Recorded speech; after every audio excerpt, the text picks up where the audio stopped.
huwag tayong matakot. Ang dami nagsasabi sa akin na mahina daw yung pananampalataya ko kasi daw lumipat daw ako umalis daw ako ng JIL.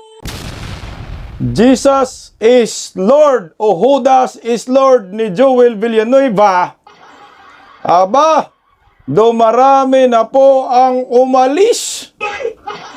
Natunaw na ang Judas is Lord dahil sa katraidoran sa bayan. Ganyan po talaga ang magiging resulta sa isang relihiyon na kapag ang kanilang mga pastor ay mga bulaang propita. Merese! Talagang nabaon na ho ito sa karma. Senador Marcolita nagmistulang nagpaalam na po sa kanyang programa sa maraming mga supporters niya. Dahil ayon sa kanya, ay aarestuhin na daw siya ngayong linggo. Pero, bali-balita na yung arresting team laban sa kanya ay nagkagulo daw. Patay ka na. Wala daw gustong mag-aresto. Sige, arestuhin niyo po itong isang miyembro ng Iglesia ni Cristo na pinagkakatiwalaan ng kanilang relihiyon. At siyempre, yung si Senador Marcolita ay pinagkakatiwalaan din ng maraming Pilipino. Dalawang relihiyon po ang ating pag-uusapan ngayon. Subalit magkaiba po ng kanilang prinsipyo. Yung isang relihiyon gusto ng transparency at accountability. Ito po yung Iglesia ni Cristo. Nakikita po natin ang kanilang pagpursigi na managot ang mga kawatan sa gobyerno at nagkaroon po sila ng rally diyan sa Quirino Grandstand, 2 bisis na po. Subalit ay ngayon nagkaroon ng kontrobersya dahil po si Senador Marcolita ay kinasuhan ng plunder na ngayon na nga ho, mukhang aarestuhin na daw po siya. Yung isang relihiyon naman ay relihiyon ng Judas is Lord. Relihiyon na walang prinsipyo, walang bayag, at mahina ang pananampalataya. At natakot kay Jesus Crispin Remulla, hindi natakot kay Hesus Kristo, ang relihiyon na tinagurian na ngayong Judas is Lord.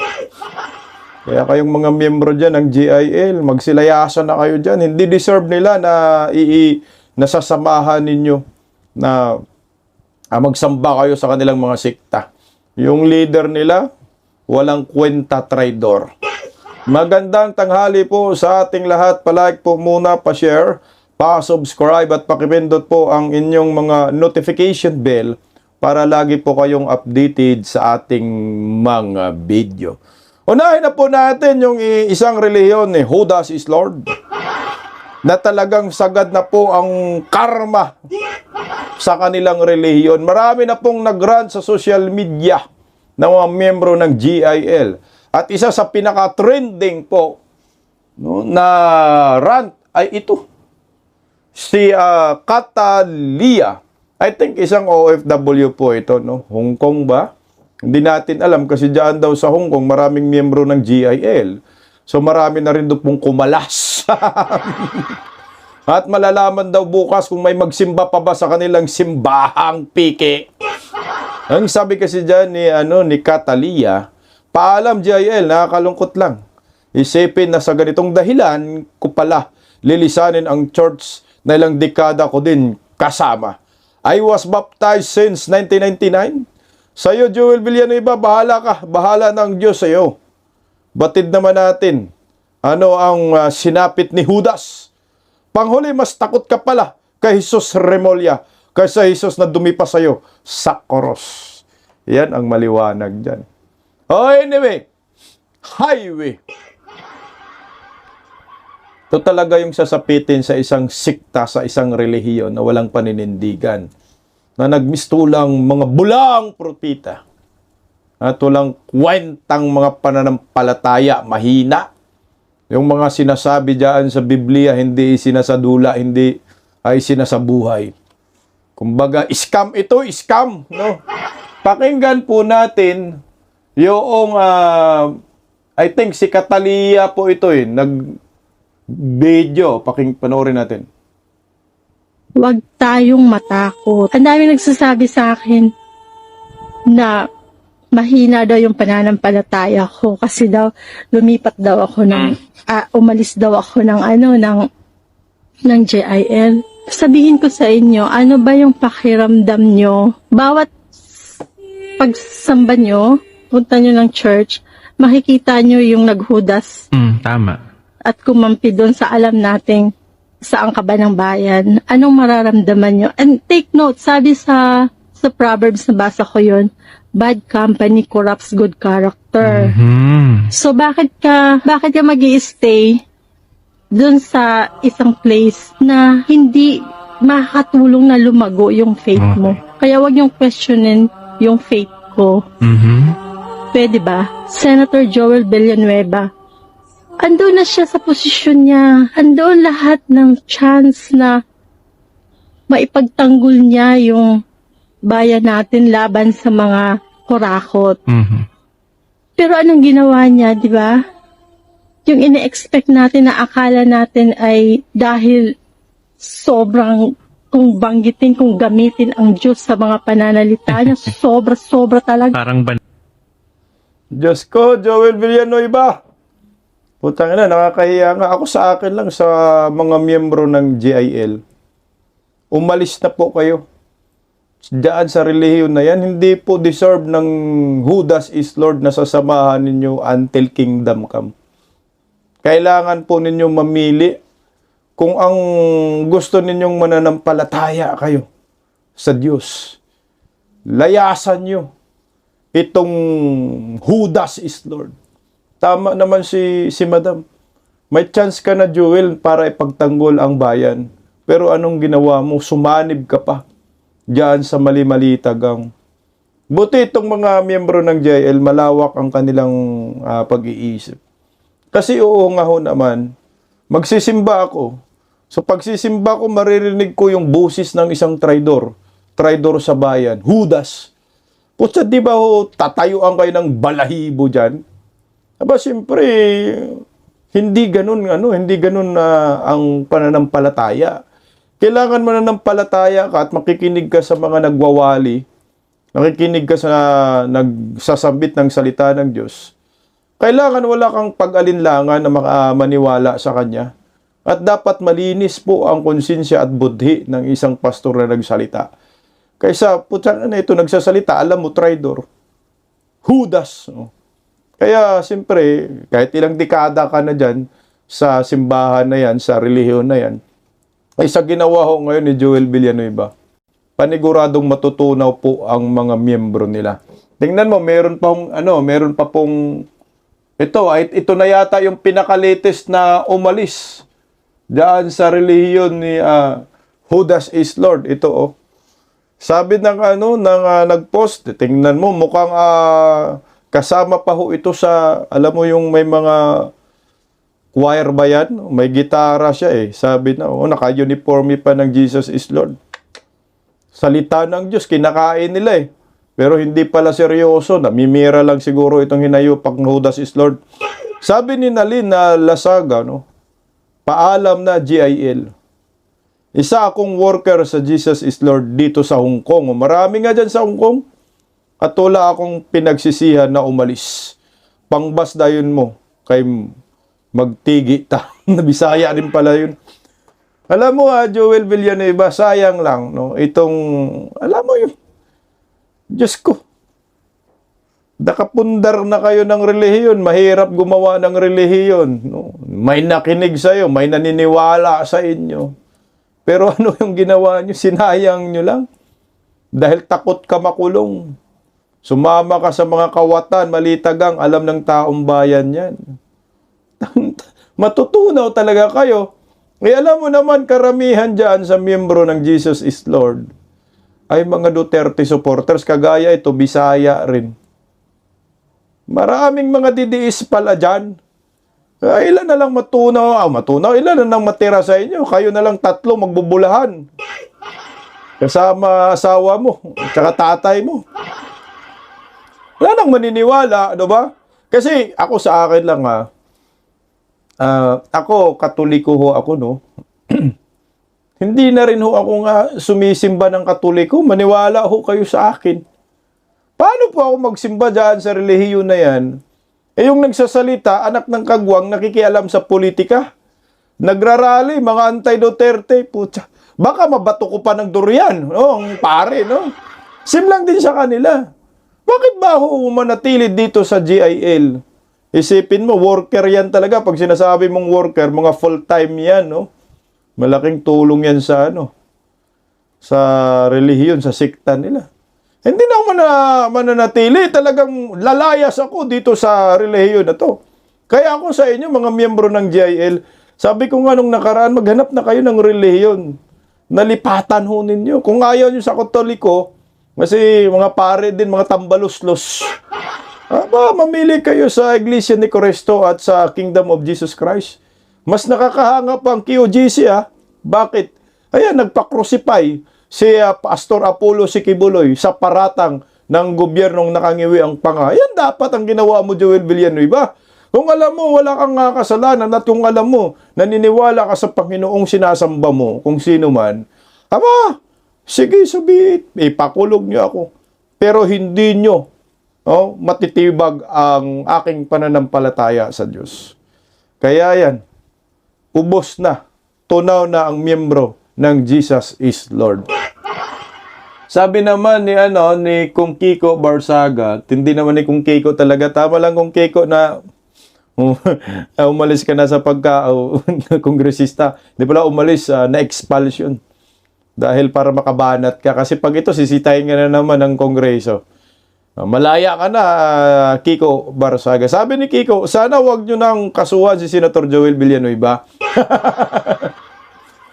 Kasi nga, nahanap ng taong bayan. Bakit wala pa rin warrant of arrest mo? Na pa si Marcolita na hindi naman limas sa kaba ng bayan. Sobrang nabas na nga siya noong lumipat siya kay Tito Soto. Dami ring umalis sa Jesus is Lord na simbahan niya. Kawawa naman kung ipapakulong nyo rin siya dahil sa flood control. Yan ang masaklap yan. Umalis ka, naniwala ka, hindi ka kasuhan, pero ikapakulong ka pala, wala rin. So, lalong iyak ka dyan. Ito. Alam mo, Judas is Lord. Okay na sana Galit ako sa korupsyon. Mr. President. Bakit ang blood bank ay pinagbantay natin kay Dracula? Kaya ang resulta, ito, ayos na mga banat ni Joel Villanueva dito. Akala mo totoo, plastic pala. Mr. President, hindi pangalan ng kalye ang pinapalitan. Uy! Kaluluwa ng bayan natin ang pinapalitan. Naku, ganda sana ng mga banat mo dyan. Na for almost 40 years hindi ginagalaw. Naku, ganda. Na for almost 40 years. Hindi basta-basta pinakikialaman. Bakit? Kaluluwa ng bayan to. Naku, ganda, no? Now you see, with your own eyes, on television, now you hear the complaints of the people. Naku, ang ganda. And I will use and borrow the words of Senator Bato de la Rosa. Yung mga nagdarahop, yung mga naghihikahos, mga nangangailangan ng tulong, nangangailangan ng ayuda ng gobyerno, Naku, ganda. umaasa sa tulong ng gobyerno. Daming umanga sa kanya niyan. Sasamantalahan natin para lamang ma-extend ang termino natin, para lamang ma-abolish ang Senado. Mr. President, kung gusto ng taong bayang i-abolish ang Senado, I don't mind. If it is the will of the people, I don't mind.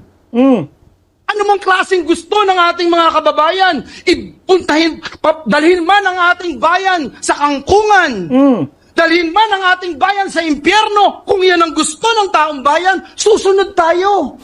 Respetuhin natin. Lol! Ikaw ang magdadala sa taong bayan sa impyerno. Na ngayon na malapit na tayo sa impyerno na sa bunganga na. Ganda ng mga birada dyan ni Joel Villanueva, no? Ako'y tutula, mahabang mahaba. Ako'y opo, ambot sa emo. Mga rin na maraming Pilipino dyan, GIL members. So ngayon, nabaliktad. Iyak. Kaya ako, payo ko po sa Jesus is Lord, mga membro. Alis na kayo dyan. Sayang yung pananampalataya ninyo.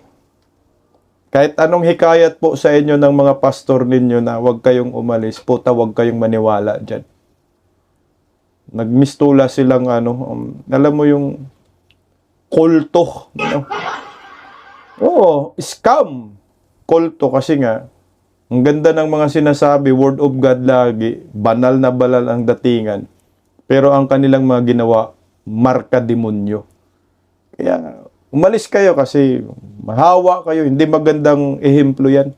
Hindi magandang halimbawa. Kasi dapat ikaw ay magiging magandang modelo sa inyong mga relihiyon. Pag ikaw pastor. Pero ang resulta, modelo ka ng isang makabagong Judas Iscariote. Tama ba? O ito, so bagsak na yung isang relihiyon na Jesus is Lord. Magiging Judas is Lord na. Legit, tunaw, matutunaw po itong relihiyong ito. Pero kabaliktaran naman dito sa Iglesia ni Cristo. Alam mo sa Iglesia ni Cristo, lalong dadami po ang kanilang relihiyon para sa akin. At maninindigan po sila para sa katotohanan. Lalo pong mag-multiply sila. Kasi sa nakikita ko, mas malakas ang pananampalataya ng Iglesia ni Cristo. Ikumpara mo sa Jesus is Lord, wala sa kalingkingan. Bakit po? Nakailang beses na ba nagrally yung Iglesia ni Cristo? Maraming beses na. Pero yung Jesus is Lord, hindi po nagrally. Yung Kingdom of Jesus Christ, Pastor Apollo Kibuloy, matindi yung laban nila. Ito yung gusto kong ipromote sa maraming Pilipino. Kung ayaw nyo na magsimba sa relihiyon ng Katoliko at kung ayaw nyo na magsimba sa Jesus is Lord, magsimba na lang po kayo sa Iglesia ni Cristo at sa Kingdom of Jesus Christ. Dahil sigurado po, yung mga pastor nila ay naninindigan para sa katotohanan at para sa bayan. Kagaya ito nangyayari ngayon kay Senador Marcolita. Kahapon po sa Saganang Mamamayan, nagmistulang nagpaalam na po siya sa kanyang mga supporters. Nagmistulang parang ito na yung last ko na Saganang Mamamayan dahil aaristuhin na po ako. Pakinggan po muna natin ang banat ni Senador Marcolita tapos sa dulo nagpaalam na po siya. Narito. Patuloy na nagaganap. Unang-una, akala ko nung makuha namin ang beat, Opo. ay may pagpapatuloy namin ang pagdinig sa Blue Ribbon. Ngunit nandun na yung isara nila yung Senado dahil meron Opo. daw May security issue. At nandun pauwiin ang aming makawani, work from home. So, yung maliit na puwang na yon na may sakatuparan sana namin ng isang legitimate na pagdinig, pati yun napigilan nila eh. Opo. At sabihin, hindi daw kayo nagtrabaho kasi ganun ang nangyari. Yung June 4 na nagawa namin, halos questioning pa nila kahit na nagamit namin ng session hall. Pero wala kaming Blue Ribbon committee staff Opo. na nag-assist sa amin. So, yung huling bahagi sana na maaaring matawag namin na huling-huling pagdinig na lang, hindi rin May sakatuparan. natuloy yun. Opo. Dahil nga, nakasara ang Congress. Ginawang garrison ang Oo. Senado. Parang garrison ng Hapon. Pero makikita sana ng ating mga mamamayan na sumusubaybay na gusto nating gampanan ang tungkulin natin sang-ayon doon sa pamamaraan itinatadhana ng aming mga tuntunin, lalong-lalo na yung batas. Opo. Pero talagang gumawa sila ng paraan para pigilan kami hanggang nga sila ay magkaroon ng power grab noong June 3 Opo. na kung saan kahit na 12 lang ay pinilit nila na gawin ang sarili nila na sila na ang namiminuno sa Senado. Opo. Yun ang dahilan kung bakit yung pinakahuling pagdinig sana na aming magagawa pa dahil kami naman ang legitimate na nahirang ay hindi na namin tuluyang naituloy. Oo. Ang halip, sa halip ay pinagtiyagaan nilang talagang pigilin lahat ito. Hanggang sa makuha nga nila nung Miyerkules sapagkat nagkaroon ng special session, nawala na talaga sa amin yung liderato, lalong-lalo na yung Blue Ribbon Committee. Ang inyo pong pagkakasabi, Bago riyan, sinong may kasalanan dyan? Kung bakit naagaw na ng tuluyan ng mga kawatan ang liderato, to, si Judas. Judas is Lord. Si Joel Villanueva. Ang Judas is Lord ang may dahilan dyan. Wala na. Wala nang Blue Ribbon. Nakakalimutan na. Sayang yung sakripisyo ni Bato. Sayang yung sakripisyo ni Jinggoy Estrada na nagpakulong at naninindigan dahil dito sa Judas na Villanueva, naglaho na parang bula ang pag-aasa. Bilib din ako kay Senador Marcolita dahil lumaban din po. Ito na po yung huli niyang mensahe para sa ating mga Pilipino na tila bang nagpapaalam na po siya kasi may arestuhan na po daw na mangyayari. Sabi pa nga niya, ngayong araw o ngayong linggo. Pakinggan po natin. bigyan ko na kayo ng pagkakataon para magbilin po, mag-iwan ng mensahe sa ating mga taga-subaybay, mga supporters nyo po, at siyempre, mga naniniwala sa inyo, Sen. Salamat pong lahat sa inyong mga nakikinig sa araw na ito. Pasensya na po kayo kung naging maramdamin po ang mga huling pahayag ni Jen Sabarjaga. Opo. Pero totoo po lahat na maaari pong ako'y arestuhin sa araw na ito o kung hindi man ngayon sa mga susunod na araw sa kadahilanan po na kailangan po nila na magkaroon po ng katiyakan na yun pong pag-iimbestiga, yung pagsisiyasat doon sa napakalaking nakawan na nangyari sa kasaysayan ng ating bansa ay tuluyan ng malimutan. Ito lamang ang paraan nila para wala na pong magtatangka na masugid na gagawa ng kanyang tungkulin na tukuyin saan man tayo makarating. Tukuyin ang lahat ng mga taong nasa likod ng napakalaking nakawan na ito sapagkat sila po ay nakagawa hindi lamang ng kataksilan sa bansa, kung hindi napakalaking kasalanan po sa inyo. Lahat po ng mga taong binoto ninyo na nasa likod po ng pagnanakaw na ito, sila po'y pinagtiwalaan ninyo. Inakala po ninyo na silang gagawa ng mabuti para sa inyo sapagkat yun naman ang inaasahan ninyo na magiging kapalit ng pagtitiwala sa inyo, sa kanila. Ngunit, sa halip po ng pagtitiwalang yon ay ninakawan po kayo. Harap-harapan po, kagaya ng sinasabi namin. Yan po ang kanilang gustong iwasan ngayon. Yung makilala sila ng lubusan at tuluyan. Kaya lahat po ay gagawin nila. Huwag po kayong mawawala ng loob. Alam ko po na ito'y pansamantala lang. Alam ko pong hindi magpapabaya ang Panginoon Diyos.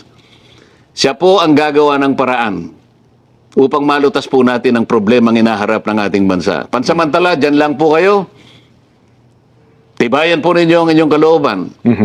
Hindi po tayo matatalo sa ating ginagawang pakikipaglaban. Salamat po sa inyo. Grabe, no? Matindi talaga itong gobyernong Marcos. Minagic nila, no? Kung paano po makonek si Senador Marcolita dito sa plunder case. Kasi yung kaso niya dyan sa Comelec, binasura na nga ho yan eh.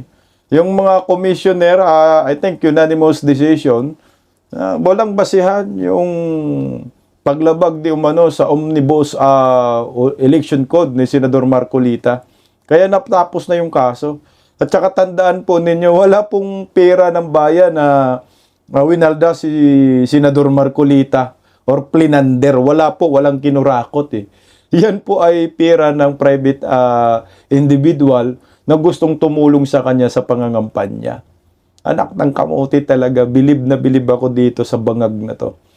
No? Ito po yung mukha ng gobyernong ito, ng gigipit, no? Tinatakot ang mga kritiko at ang gustong lumaban sa korupsyon, ipapakulong. Ngayon po, ano kaya yung stand ng Iglesia ni Cristo dito? Dito po masusubukan ang Iglesia ni Cristo. Kasi alam naman natin si Senador Marcolita, hindi naman yan tumakbo sa pagka-senador kung walang basbas ng Iglesia ni Cristo. At malaki po ang papel ni Senador Marcolita sa relihiyong yan. Hindi basta-basta pala yung katayuan ni Senador Marcolita. Sana magkaisa ang INC at huwag po pumayag na basta lamang gaguhin, arestuhin si Senador Marcolita na walang basihang mga kaso. Kasi ang sabi ng Comelec, wala naman ang kaso. Bakit po natin na ipapakulong yan? Bakit natin kasuhan ng plunder? Matindi talaga si Boying Remulla. Kaya si Joel Villanueva, takot kay Jesus Crispin Remulla, hindi takot kay Hesus Kristo. Kasi may papakulong ka talaga. Grabe, ang tindi, no? Tindi ng kanilang ginagamit. Pero ito, meron pong lumalabas na mga post sa social media, kumakalat na impormasyon, na umano yung arresting team ni Senador Marcolita ay wala pang tumatayo.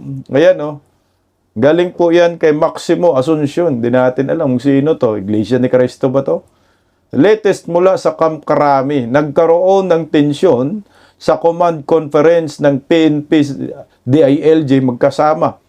Walang may gusto mag-serve ng warrant kay Senador Marcolita. So isa lang ang ibig sabihin yan. Talagang tama yung sinasabi ni Senador Marcolita na may warrant of arrest na laban sa kanya. Na anytime, sabi nga niya, ngayong araw, kagahapon to, sinabi niya, or ngayong linggo, sa makalawa ay aarestuhin na siya. Ang problema ngayon sa PNP, kung totoo po ito, wala namang gustong mag-serve ng warrant of arrest. Alam mo kasi, halata na no? Masyado ng halata. Mantakain mo, ha? Senador Marcolita, walang winaldas sa kaban ng bayan, walang kinurakot, walang plinander. Pero kakasuhan ka ng plunder, lalabasan ka ng warrant of arrest, ipakulong ka, anak ng kagwang, masyadong halata na. Siguro sabi ng PNP, huwag po tumina. Bakit namin arestuhin na yan? Yan, anak ng kagwang. Kung legit to, na nagkakagulo, marami ring mga kapulisan na miyembro ng Iglesia ni Cristo. Malamang alam din nilang sitwasyon, hindi po pwede ito. Bakit namin naarestuhin ang kapatid naming si Rodante Marcolita na maliwanag naman sa sikat ng araw, hindi kasama to sa flood control. At ang gustong magpa-aresto, ito yung mga sangkot sa flood control. Nako, ako sa akin lang, ha, kung maninindigan lang itong mga kapulisan sa katotohanan, hindi talaga sila mag-serve ng warrant. Sobra na po ito. Kay Tatay Digong, kay Senator Bato, Diyos ko, ito naman, ay kay Jinggoy Estrada, ito naman kay Marcolita, anak ng kagwang lampas na talaga sa impyerno ang kanilang kasamaan, no? Mukhang si Satanas hindi nakakayanin ang kasamaan ng hinayupak na gobyernong ito. Anong basihan? Bakit arestuhin? Plunder case? Alam mo kasi pag sinasabi mong plunder ka ng pera ng bayan, yung kagaya ng flood control, yan, plunder talaga yan. Mas makulong pa si Senador Marcolita kumpara kay Joel Villanueva. Anak ng kagwang. Joel Villanueva. Tsaka kay Chis Escudero. Papayagan kaya ito ng Iglesia ni Cristo? Ito na, nagkagulo na daw sila Kahapon po yan na post. Kahapon din nagsabi si Senador Marcolita na mukhang aarestuhin na daw siya ngayong araw. So hindi pa nabuo yung arresting team. So, sino kaya yung mag-aresto? Malamang kung sino po yung mag-serve ng warrant of arrest, kaya Senador Marcolita, mapupromote, maging general. Para sa akin, siyempre, pipilitin ni Baki yan, pipilitin ni Bongbong, arestuhin mo na. Yan naman ang gusto nilang mangyari dyan. Kasi kung magtagumpay sila, na ipakulong si Senador Marcolita, yan ang malaking mensahe dyan. Tingnan mo kay Tatay Digong, si Duterte nga napakulong namin, former president, pinadala namin sa dahig, kayo pa kaya? Si Jinggoy nga, napakulong namin senador, kayo pa kaya? Malaking na mensahe niyan sa mga politiko. Si Marcolita nga wala mang nilima sa kaban ng bayan, walang plinander. At suportado pa ng malaking simbahang Iglesia ni Cristo. Napakulungan namin, kayo pa kaya? Kaya magiging ipopursigin nila talaga na si Senador Marcolita ay ipaaresto at ipakulong. Pananakot nila yan Kasi nga, ang purpose nga nila, magkaroon ng CONAS para mag-extend ang kanilang termino. Pero, mag-ingat po kayo, mga hinayupak ng mga kawatan sa gobyerno. Baka dito na magsisimula yung tinatawag na People Power Revolution. Baka bigla ho magsilabasan ang mga INC. At mapuno ho ang kalsada mula Commonwealth Avenue, papuntang EDSA, papuntang Quezon Avenue, papuntang Maynila, papuntang TAF, Liwasang Bonifacio, Luneta, Mindiola, Malacanang, patay tayo dyan. Sa akin lang, ito yung nakikita ko. Hindi ho papayag itong Iglesia ni Cristo na yung kanilang miyembro sa simbahan na ang hangad lamang ay mapanagot ang mga kurakot sa gobyerno ay ipakulong ni Jesus Crispin Remulla sa utos ni Bangag. Siguro mapupuno po ang kalsada. Sa akin lang ha. Ang dami mang Iglesia ni Cristo, ilang milyon ba ang Iglesia ni Cristo? 15 million na ba sila? 11 million? 10 million? Kahit 2 milyon lang lalabas sa kalsada. Wala, people power na yan. Yan ang nakikita ko dyan. Kung ipagpumili talaga nila ho ito. Kasi gusto man nila takutin ang mga senador, kagaya ni Joel Villanueva, walang bayag, walang pananampalataya. Yan ang magiging mensahe dyan. Pero magiging magulo po ang bansang ito kapag inaristo na po si Senator Marcolita. Hindi papayag ang iglesia dyan. Naarestuhin ng ganun-ganon. Iwan ko lang kaya kung ano pong magiging reaksyon nila. Pero sa nakikita ko, babaha ng Iglesia ni Cristo sa kalsada. Sasama po tayo dyan. Kasi malayo po ang paninindigan ng Iglesia ni Cristo kumpara dito sa Jesus is Lord. Halos magkapareha ang paninindigan ng Kingdom of Jesus Christ at Iglesia ni Cristo pagdating po sa bayan at pananampalataya at para sa bansang ito. Mahal nilang Pilipinas. Kaya lumalaban sila ngayon.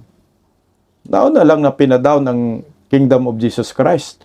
Kasi nga talagang number 1 supporters ni former President Rodrigo Roa Duterte. Alam mo, Joel Villanueva, mga ibang relihiyon, wag po kayo matakot dito sa Jesus Crispin Remulla. Matakot po kayo kay Hesus Kristo. Naalala ko po doon kay Pastor Kibuloy.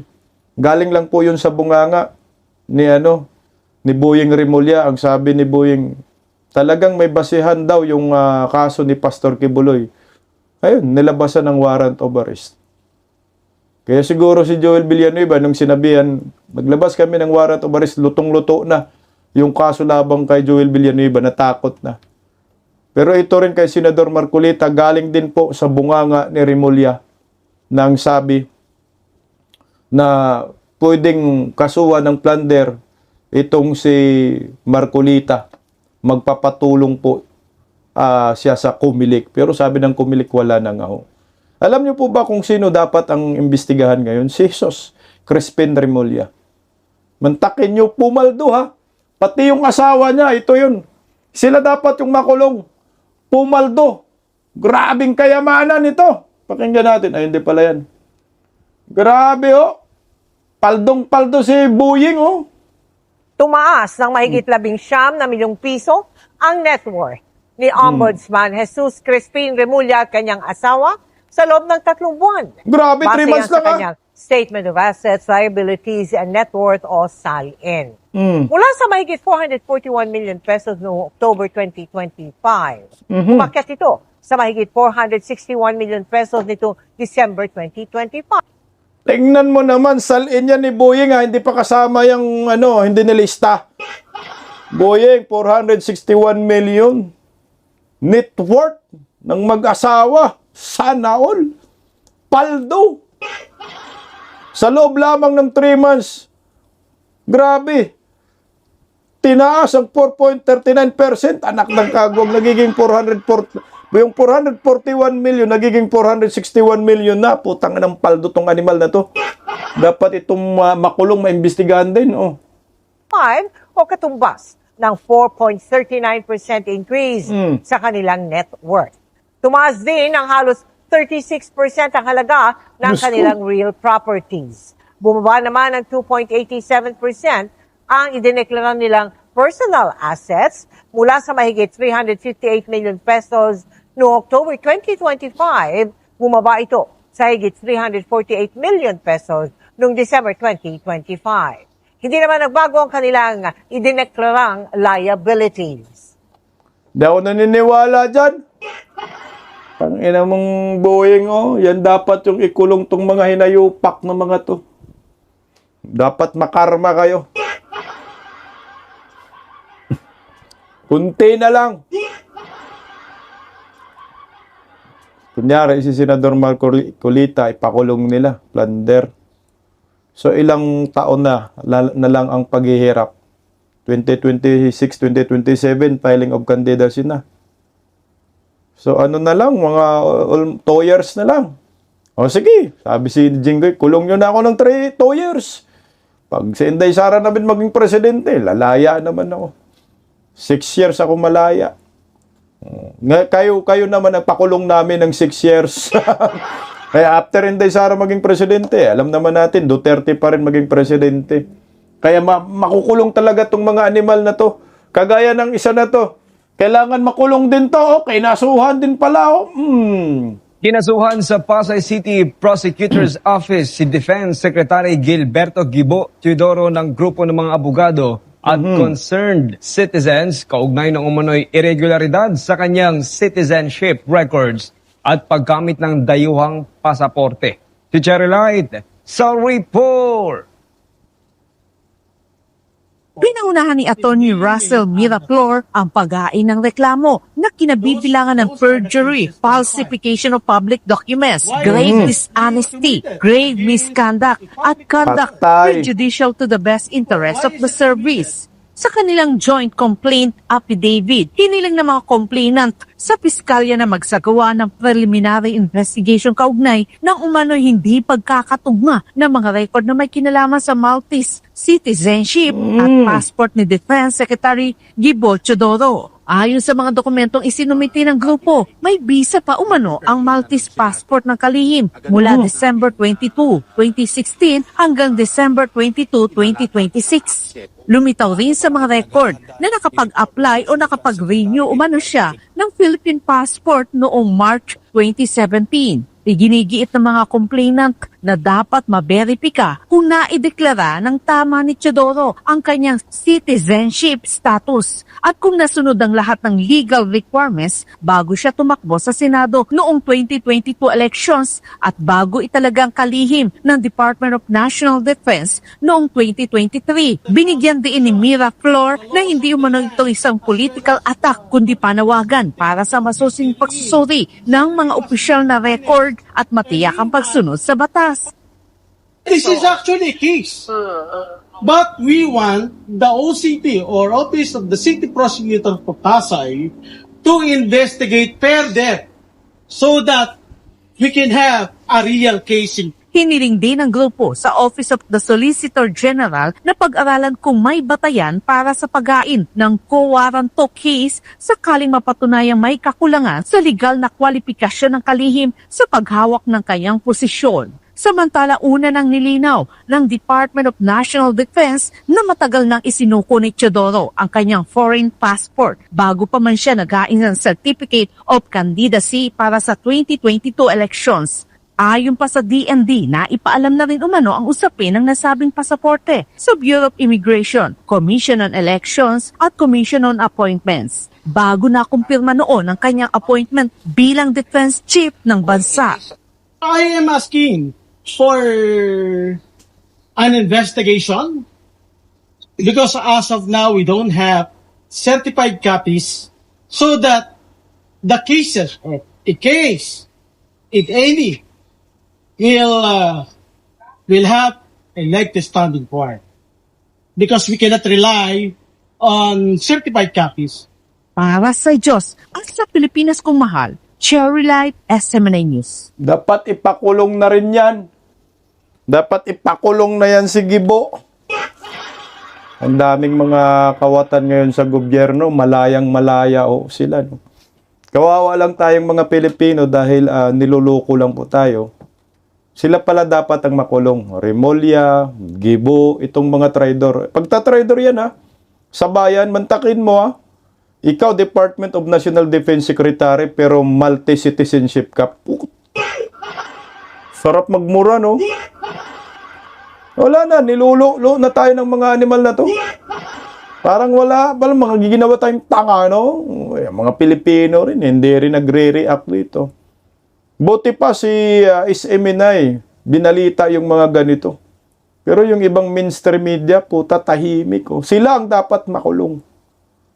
Ilang taon na lang, parang ang tagal ng 2 taon, anak ng kamote. Kailangan na makita na natin itong mga kurakot, mapagsamantala sa gobyerno na himas-rihas na. At ang makagawa lang dito, si Vice President Inday Sara Duterte. Ako sa akin, yung gusto talaga nilang impeach si Inday Sara, i-convict nila si Inday Sara sa impeachment court, kaya binabraso yung mga senador, kagaya kay Senador Marcolita, nananakot, kagaya kay Joel Villanueva, natakot, no? Pero walang conviction yan, para sa akin. 0. Dadaan sila sa butas ng karayom. Walang conviction dyan sa impeachment court. Makukuha nila dyan trial by publicity, demolition job. Mautak yung defense ni ng team ni Inday Sara. Si Trillanes, kinuha rin nilang witness. Si Madriaga, kinuha din nilang witness. Pwede pala yan, no? Batas, no? Yung mga nag-akusa, pwede rin magiging witness. Kung i-cross-examine. Utang ina kayo, patay ka Trillanes, kaya si Kapunan, biglang nirigla kahit minupos na. Kaya conviction, 0. Wala po tayong dyan, mag-iisipan. Itong si Joel Villanueva, lumipat lang yan, hindi sa impeachment, kundi sa Blue Ribbon Committee hearing. Tingnan mo, tahimik na yung Blue Ribbon Committee, hindi na mag-imbestiga. Sayang, si Senador Marcolita, agresibo mag-imbestiga, lumaban sila. Pero, wala. Dahil kay Judas is Lord, naagaw yung liderato. At hindi na po mapagpatuloy pa ang pagpapalabas ng 18 ex-soldiers diyan sa Blue Ribbon Committee. Sinabi na po yan ni Erwin Tolpok Bindalo na tuta ni Panpilo Lacson. Mabuhay po tayo mga Pilipino. Tuloy lang ang laban, Senador Marcolita. Sana INC, tulungan po natin itong matapang na Senador Rodante Marcolita. Pagising sa umaga, tanghali at gabi, nakikita ko ang post niya, ang hapdi. Paano nga ba to? Di ako makatanggi. Watch ko na lang at isipin ng mabuti. Bisdak Pilipinas. Bisdak, tinig ng katotohanan. Sa bawat vlog may laban sa kasinungalingan. Mulat ang mata, gising ang masa. Bisdak Pilipinas, para sa bayan, gumigising sa diwa. Sa likod ng kamera, tapang ang dala, walang sinasanto kung mali ang gawa. Hinay-hinay, pero palaban. Boses ng tao sa digital na labanan. Bisdak, tinig ng katotohanan. Sa bawat vlog may laban sa kasinungalingan. Mulat ang mata, gising ang masa. Bisdak Pilipinas, para sa bayan, gumigising sa diwa.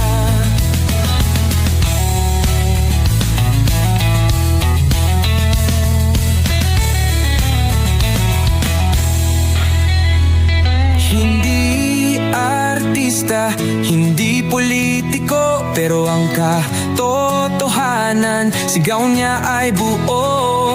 Sa YouTube o Facebook man siya makita, may aral ka pa rin, may uwi sa bawat salita.